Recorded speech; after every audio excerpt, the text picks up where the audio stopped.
Kweth moro mar ji mapok gondgi ong'ere kendo moumo wengegi ne odiro iro malungo wang' ne jodak ma Ol Kalou kendo hinyo jofwambo e kinde mane chenro mar luto ombulu ne dhi nyime e odiechieng' ma kawuono.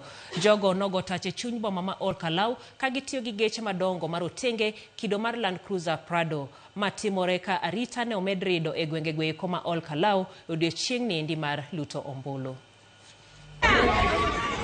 Tulono muoche moko kuom kuonde luto ombulu e kar chung' od bura ma Ol Kalou ka jopiny nodernegi iro malungo wang'. Jofwambo bende ne ok odong' chien ka moko kuomgi ne ohiny, oma masindegi mag tich kendo ondhi gi joma pok oyang nyaka sani. Magi duto seche matin tiloro chenro mar luto ombulu kawuono. Jogo manore gi iro malungo wang' kod boka ne one alanga ka gidiro iro malungo wang'go ka gine geche marotenge kido mag Land Cruiser Prado oko mar kuonde luto ombulu.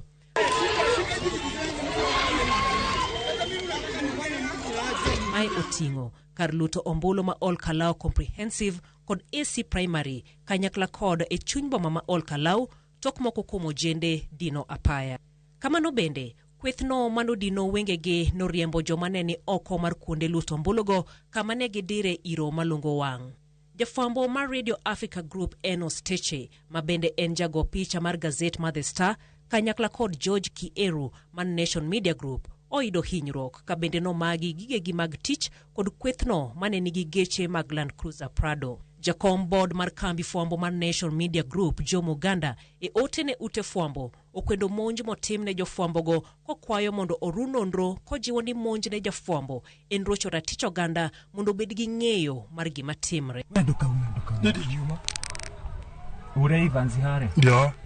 Motelo Commissioner Mama Sawa Joshua Kanatha osingo ni gari moramora ma onge number plate ibiro ndhi kod obila kokwayo jopiny kik bed kuonde luto ombulu ka gisetieko. Kila mtu ajue ni hatia kuendesha gari ambalo halina number plate. Na maafisa wetu wa usalama wakipata gari halina number plate, basi hilo gari litashikwa na kupelekwa station. Nyaka sani migao mar arita poko chiwo ler e wi wach mar operation no kasingo en ni idhi tim nonro mar yango kwethno mane oumo wengegi. These allegations of some other persons who are causing havoc in the Ol Kalou must be investigated thoroughly, and anyone who is culpable must be arrested regardless of their what they were doing and who deployed them to Ol Kalou.